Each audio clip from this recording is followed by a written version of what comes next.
साथियों नमस्कार। स्वागत है आपका आल्हा उदल के वीर गाथा के इस सीरीज में। कहानी चल रही है शंकरगढ़ की लड़ाई की, जिसमें पिछले भाग में आपने जाना कि नवले के विवाह के लिए महोबा के वीरों ने पहले रूपनवारी को एपनवारी यानी विवाह का शगुन लेकर भेजा, जिसे राजा शंकर सिंह ने इनकार कर दिया। फिर महोबा के वीरों ने फैसला किया कि अब उन्हें शंकरगढ़ पर हमला करके शंकर सिंह को हराने के बाद राजकुमारी कमलावती का विवाह नवले से किया जाएगा। सबकी सहमति बनने के बाद महोबा के वीरों ने शंकरगढ़ पर हमला किया। इधर शंकरगढ़ के राजा शंकर सिंह ने अपने पुत्र भयंकर सिंह को देवी से प्राप्त 5 महाबली योद्धाओं के साथ रणभूमि में भेजा। अब युद्ध छिड़ चुकी थी। यहाँ तक की कहानी आपने पिछले भाग में जाना। अब कहानी में आगे बढ़ें उससे पहले अगर इस चैनल पर आप पहली बार आए हैं तो चैनल को सब्सक्राइब करें, वीडियो को लाइक करें, क्योंकि यहाँ पर ऐसी ही वीरगाथाएं आपको सुनने को मिलेंगी। अब आते हैं कहानी पर। शंकरगढ़ की रणभूमि अब किसी यज्ञ कुंड की तरह धधक रही थी। आकाश धुएं और धूल से अंधकारमय हो गया था। हाथियों की चीखाड़, घोड़ों की टापे और रणबंकों की गूंज से धरती कांप उठी थी। तलवारें बिजली की धार की तरह चमक रही थी। तीरों की वर्षा मानो अग्नि वर्षा बनकर गिर रही थी। गदाओं की चोट से कवच फट रहे थे। सांग और भाले की मार से घोड़े उछल पड़ते और कटारियों की धार से सैनिक चीखते हुए धराशायी हो रहे थे। रक्त की धाराएं बहकर नालों में बदल चुकी थी। टूटे भाले, बिखरे ढाल, घायल योद्धाओं की कराहें सब मिलकर युद्ध को भयानक बना रहे थे। शंकरगढ़ के रणभूमि में जब माता के आशीर्वाद से शंकर सिंह को प्राप्त 5 महावीर प्रकट हुए तो उनकी छवि देखकर महोबा की सेना में हाहाकार मच गया। उनके तेज और बल से जैसे रणभूमि कांप उठी। घोड़ों की टापे जैसे धरती को चीर रही थी और तलवारों की चमक से सूरज की किरणें भी फीकी पड़ गई थी। महोबा के सैनिक घबराकर इधर उधर भागने लगे। जब महोबा के शूरवीरों ने अपनी सेना को भागते देखा तो उनकी आंखों में ज्वाला भड़क उठी। वे अपने अपने घोड़े दौड़ाकर उन 5 महावीरों के सामने आ खड़े हुए। रणभूमि मानो अब 5 अलग अलग अखाड़ों में बट गई थी। पहला मैदान मलखान का था। मलखान का सामना एक मायावी वीर से हुआ। दोनों ने घोड़ों को एड़ लगाई और क्षण भर में रणभूमि गड़गड़ा उठी। जैसे ही उनकी तलवारें आकाश में टकराई, अंगारों से चिंगारियां बरसने लगी। अभी मलखान गरजा, आओ देखूं तेरे भीतर कितना बल है। साथियों, यह वही मलखान था जिसकी तलवार की चोट से अब तक असंख्य योद्धाओं के कवच चटक चुके थे। न जाने कितने पराक्रमी योद्धा उसकी तलवार के शिकार बन चुके थे, परंतु आज उसके सामने वह महावीर खड़ा था जिसे मां भवानी का आशीर्वाद प्राप्त था। उसके नेत्रों में अंगारों की ज्वाला थी और उसके विशाल भुजदंडों में ऐसी शक्ति समाई थी मानो पर्वत को भी चूर चूर कर देगा। मलखान का हर प्रहार बेअसर जा रहा था। वह वीर इतनी सहजता से उसके वारों को काटता जैसे शेर हिरण के खेल को काटता हो। तलवारें टकराकर गूंज उठी, पर हर बार मलखान की धार विफल हो रही थी। अचानक वह महाबली अपने घोड़े को झटका देकर आगे बढ़ा और बिजली की गति से वार किया। एक ही चोट में मलखान का कवच चीख उठा। उसका कंधा लहूलुहान हो गया। रणभूमि में मलखान लड़खड़ा उठा। पहली बार उसके चेहरे पर थकान और निराशा की छाया दिखी। मलखान ने भाला उठाया, सोचा शायद इससे बाजी पलटेगी, परंतु प्रतिद्वंदी ने गर्जना कर ऐसा प्रहार किया कि भाला छिटक कर दूर जा गिरा। अब तलवार भी असहाय प्रतीत हो रही थी। वह महाबली वीर मानो स्वयं रणदेवता का अवतार था। उसकी चाल में तूफान था, उसकी सांसों में ज्वाला और उसके हर वार में वह क्रूरता थी जो योद्धा का रक्त जमा दे। आज रणभूमि गवाही दे रही थी कि मलखान की ताकत, उसका पराक्रम और उसका अनुभव सब कुछ इस महाबली के आगे फीका पड़ रहा था। दूसरा मैदान उदल का था। अब बारी थी उदल की। उसने दूसरे महावीर को ललकार कर रोका। उदल की आंखों में अग्नि जल रही थी। घोड़े को पीछे खींचकर उसने लंबा भाला साधा और गर्जना की, महोबा का नाम सुनकर दुश्मनों के दिल कांप जाते हैं और तुम मेरे सामने खड़े हो, शायद तुम्हें तुम्हारा अंजाम नहीं पता। इतना कहते ही उदल ने भाला फेंक दिया। जो ही उदल ने भाला छोड़ा, धरती गड़गड़ा उठी, मानो आकाश ही फट पड़े। परंतु उसके सामने था एक मायावी योद्धा, रण कौशल और चपलता में अनुपम। उसने बहुत ही अद्भुत सहजता से उदल के भाले के भीषण वार को निष्क्रिय कर दिया। अब उस मायावी ने तलवार उठाकर उदल को सीधा न्योता दिया और चुनौती स्वीकारना तो उदल की रगों में बसा था। दोनों की तलवारें टकराई और रणभूमि टंकार गूंज उठी। चिंगारियां छिटक कर आसमान को रोशन कर रही थी। दोनों योद्धाओं में घमासान भिड़ंत शुरू हो चुकी थी। उदल वार करता तो वह मायावी योद्धा उसके वार को हवा की तरह टाल देता, परंतु जब वह पलट वार करता तो उदल का कवच छिल उठता और उसकी देह पर चोटों की लाल लकीरें खींच जाती थी। आज पहली बार उदल को अपने बल पर शंका हुई। वह समझ गया कि धरती वीरों से खाली नहीं है। यह भूमि ना जाने कितने योद्धाओं को जन्म दे चुकी है। उनमें से ही एक यह मेरा प्रतिद्वंदी है, जो कि असाधारण है। उदल की सारी युद्ध नीतियां, सारी चपलता, सारी शक्ति इस योद्धा के सामने असफल होती जा रही थी। उदल घायल हो चुका था, रक्त बह रहा था, शरीर डगमगा रहा था, परंतु उदल वही वीर था जिसने कसम खाई थी कि जब तक उसकी सांसें चलेंगी तब तक उसकी तलवार रणभूमि में गरजती रहेगी। इधर धनुआ तेली तीसरे मैदान पर डटा हुआ था।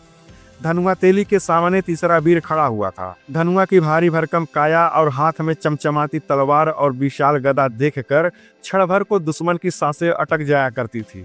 रणभूमि में गर्जना करता हुआ धनुआ हंस पड़ा और बोला, आज मेरी तलवार और गदा की प्यास बुझाने का समय आ गया है। वह बवंडर की तरह गदा घुमाकर झपटा। एक ही वार में धरती कांप उठी, मिट्टी और पत्थर आसमान तक बिखर गए। इसका कारण था गदा का जमीन से टकराना, क्योंकि वह मायावी वीर साधारण नहीं था। बिजली सी फुर्ती से उसने पीछे हटकर वार बचा लिया था और फिर युद्ध की दिशा बदल गई। दोनों वीरों की गदा और गदा की भिड़ंत से रणभूमि गूंज उठी। चिंगारियां छूटने लगी। कुछ ही क्षणों बाद गदा छूटकर किनारे जा गिरी और दोनों वीर तलवारें खींचकर भिड़ पड़े। तलवारों की टंकार से मानो आकाश थर्रा उठा। लंबी लड़ाई के बाद भी कोई नतीजा नहीं निकला। धनुआ तेली की सांसें भारी होने लगी।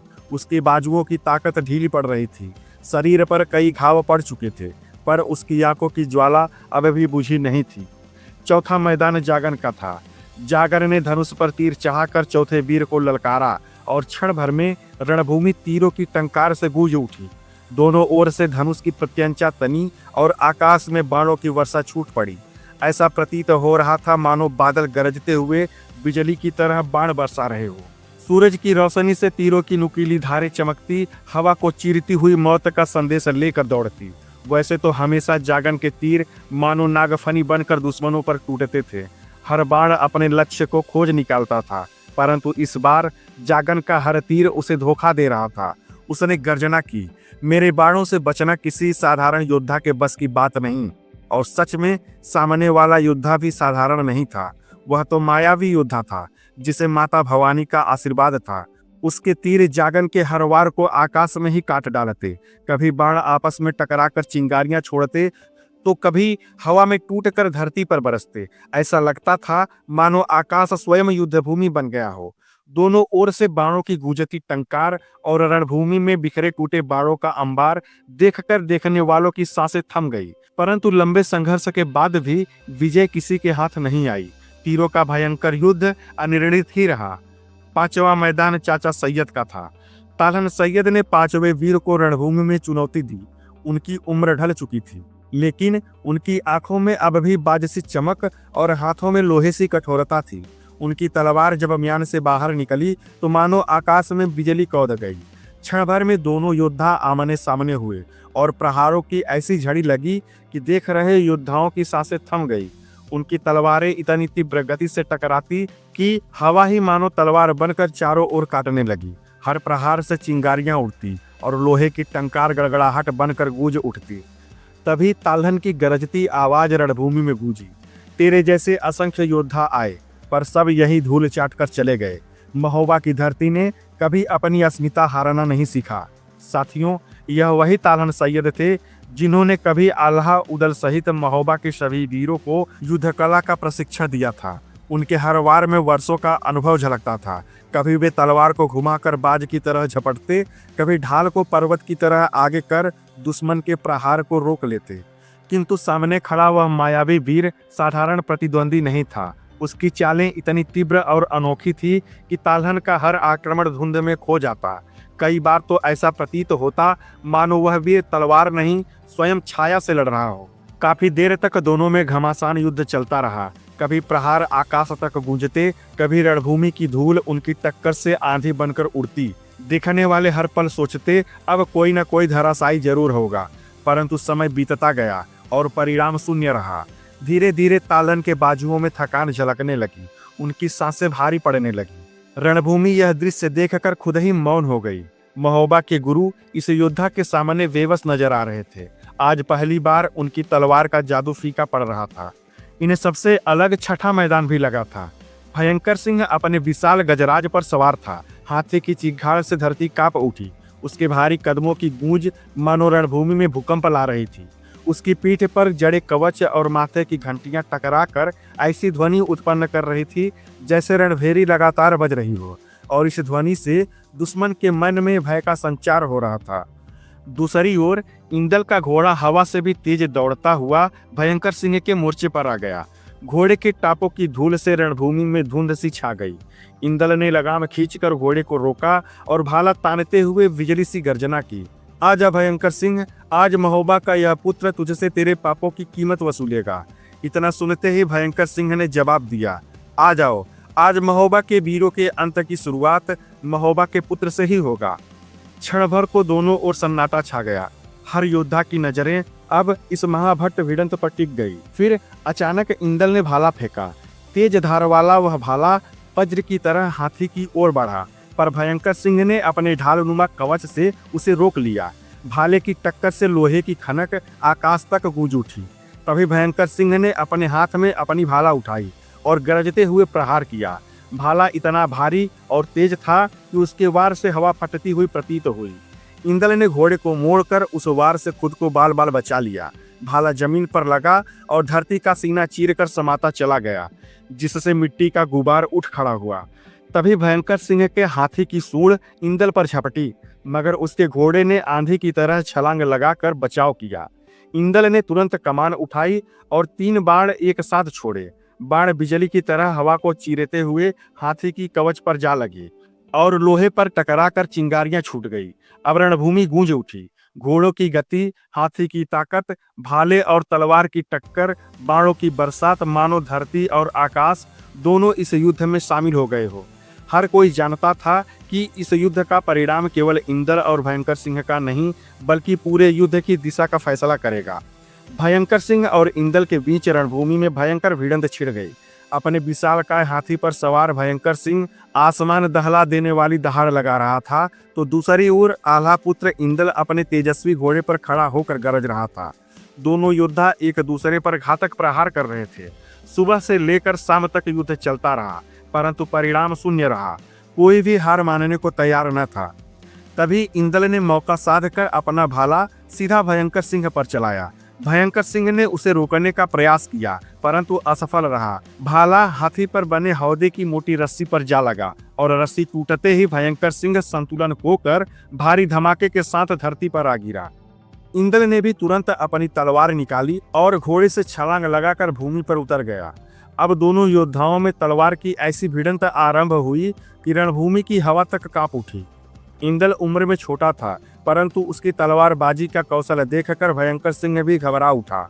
उसे भली भांति आभास हो गया था कि जरा सी चूक मृत्यु का द्वार खोल सकती है, किंतु तभी संघर्ष की लंबी अवधि ने इंदल को कुछ कमजोर कर दिया। अवसर भांपकर भयंकर सिंह ने दोनों हाथों से तलवार थामी और इंदल पर लगातार प्रहार करने लगा। उसके वार इतने प्रचंड थे कि इंदल की तलवार टुकड़े टुकड़े होकर बिखर गई, परंतु भयंकर सिंह की आंधी जैसी चोटें थमी नहीं। इंदल ने अंतिम रक्षा हेतु ढाल आगे बढ़ाई, किंतु वह भी भयंकर सिंह के वारों के आगे फटकर चूर चूर हो गई। अब रणभूमि पर इंदल निहत्था खड़ा था। उसी क्षण भयंकर सिंह ने अपनी चमकती तलवार इंदल के गले पर रख दी। उसके सैनिक झटपट दौड़े और वीर इंदल को कैद कर लिया। तो साथियों, अब क्या होगा? क्या इंदल को महोबा के वीर शंकरगढ़ के कैद से छुड़ा पाएंगे? क्या राजकुमारी कमलावती का विवाह नवले से संपन्न हो पाएगा, या इस युद्ध का परिणाम कुछ और ही निकलेगा? यह जानने के लिए हमारे साथ बने रहें। हमारे चैनल हिंदीवादी ज्ञान को सब्सक्राइब करें, वीडियो को लाइक करें और ज़्यादा से ज़्यादा शेयर करें। पीछे की कहानी जानने के लिए प्लेलिस्ट भी देखें। धन्यवाद। जय हिंद।